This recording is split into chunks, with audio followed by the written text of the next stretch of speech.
നമസ്കാരം. എല്ലാ മാന്യ സുഹൃത്തുക്കൾക്കും സിനിമ എന്ന യൂട്യൂബ് ചാനലിൻ്റെ ഏറ്റവും പുതിയ വീഡിയോയിലേക്ക് സ്വാഗതം. എമ്പുരാൻ എന്ന് പറയുന്ന ചിത്രത്തെക്കുറിച്ച്, അതായത് ലൂസിഫർ എന്ന് പറയുന്ന ചിത്രത്തിൻ്റെ രണ്ടാം ഭാഗമായിട്ടുള്ള എമ്പുരാൻ എന്ന് പറയുന്ന ചിത്രത്തെക്കുറിച്ച് ഏത് വാർത്ത വന്നാലും ആരാധകർ വളരെ പ്രതീക്ഷയോടെയാണ് കാത്തിരിക്കുന്നത്, അല്ലെങ്കിൽ ശ്രദ്ധിച്ചു കൊണ്ടിരിക്കുന്നത്. അങ്ങനെയുള്ള ഒരു സമയത്ത് ആ ഒരു സിനിമയെക്കുറിച്ചുള്ള ഒരു വലിയ ഒരു വാർത്ത പുറത്തു വന്നാലോ, അത് വേറെ ഒന്നുമല്ല, കഴിഞ്ഞ ആഴ്ച സോഷ്യൽ മീഡിയ ഭരിച്ചുകൊണ്ടിരുന്ന ഒരു വാർത്തയാണ്. എമ്പുരാൻ എന്ന് പറയുന്ന സിനിമയിൽ മമ്മൂട്ടി ഒരു പ്രധാന കഥാപാത്രമായിട്ട് എത്തുന്നു എന്നുള്ളതും, മമ്മൂട്ടിയുടെ രംഗങ്ങൾ വളരെ രഹസ്യമായിട്ട് ഈ ചിത്രത്തിൽ ഷൂട്ട് ചെയ്ത് കഴിഞ്ഞു എന്നുള്ള വാർത്തയാണ് കഴിഞ്ഞ ആഴ്ച സോഷ്യൽ മീഡിയയിൽ മലയാളത്തിൽ ഏറ്റവും കൂടുതൽ ചർച്ച ചെയ്യപ്പെട്ട ഒരു വാർത്ത. ഇത് സത്യമാണോ ഇല്ലയോ, നമ്മൾ കഴിഞ്ഞ ആഴ്ച കൂടുതലായിട്ട് വീഡിയോ ചെയ്യാത്തത് കൊണ്ട് തന്നെ ഈ ഒരു വിഷയത്തെക്കുറിച്ച് വീഡിയോ ചെയ്യാൻ സാധിച്ചില്ല. ഇപ്പോൾ ഈ ഒരു വിഷയത്തെക്കുറിച്ച് കുറച്ച് ആധികാരികമായിട്ട് തന്നെ വീഡിയോ ചെയ്യാമെന്ന് എനിക്ക് തോന്നുന്നു.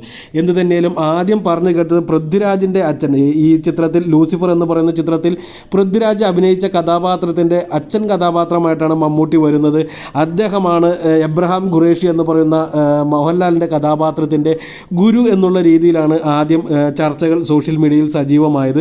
പിന്നീട് ഒരു ഘട്ടം എത്തിയപ്പോൾ ഇതിന് ഒരു ചെറിയ മാറ്റം വരുന്നു. ഇങ്ങനെയല്ല സംഭവം, എബ്രഹാം ഖുറേഷി എന്ന് പറയുന്നത് രണ്ടു പേരാണെന്നും, എബ്രഹാം എന്ന് പറയുന്ന കഥാപാത്രമായിട്ട് മോഹൻലാലും ഖുറേഷി എന്ന് പറയുന്ന കഥാപാത്രമായിട്ട് മമ്മൂട്ടിയും എത്തുന്നു എന്നുള്ള ഒരു വാർത്ത കൂടി സജീവമായിരുന്നു. അത് ഇന്നും ഇപ്പോൾ സോഷ്യൽ മീഡിയയിൽ വളരെയധികം സജീവമായിട്ട് നിൽക്കുന്ന ഒരു വാർത്തയാണ്.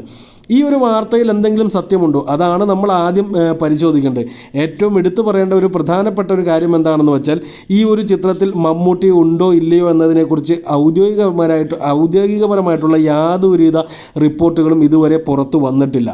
അങ്ങനെ എന്തെങ്കിലും ഉണ്ട് എന്നുണ്ടെങ്കിൽ അവർ അത് ഇങ്ങനെ ഇതുപോലെ രഹസ്യമായിട്ട് പബ്ലിക്കായി എന്നുള്ള രീതിയിൽ പുറത്തു വിടേണ്ട കാര്യമില്ല. അങ്ങനെ ഉണ്ട് എന്നുണ്ടെങ്കിൽ ഒന്നുകിൽ പക്ക രഹസ്യമായിട്ട് തന്നെ അത് സൂക്ഷിക്കും, അല്ല എന്നുണ്ടെങ്കിൽ അത് വളരെയധികം ഒരു ഹൈപ്പോട് കൂടി തന്നെ മാർക്കറ്റിലേക്ക് ഇറക്കുകയും ചെയ്യും. ഈ രണ്ട് സംഭവങ്ങളും ഇവിടെ നടക്കാത്തത് കൊണ്ട് തന്നെ ഇങ്ങനെ ഒരു സംഭവം ഈ ഒരു സിനിമയിൽ ഇല്ല എന്ന് തന്നെ നമുക്ക് വേണമെങ്കിൽ വിലയിരുത്താം. അല്ലെങ്കിൽ അങ്ങനെ സംഭവിക്കാനാണ് സാധ്യത. മമ്മൂട്ടി ഈ ഒരു ചിത്രത്തിൽ ഉണ്ടാവാനുള്ള സാധ്യത വളരെ കുറവാണ്. അഥവാ ഉണ്ട് എന്നുണ്ടെങ്കിൽ അതൊരു 1.5 ഐറ്റം ആയിരിക്കും എന്നുള്ളൊരു കാര്യത്തിൽ ഒരു സംശയവും വേണ്ട.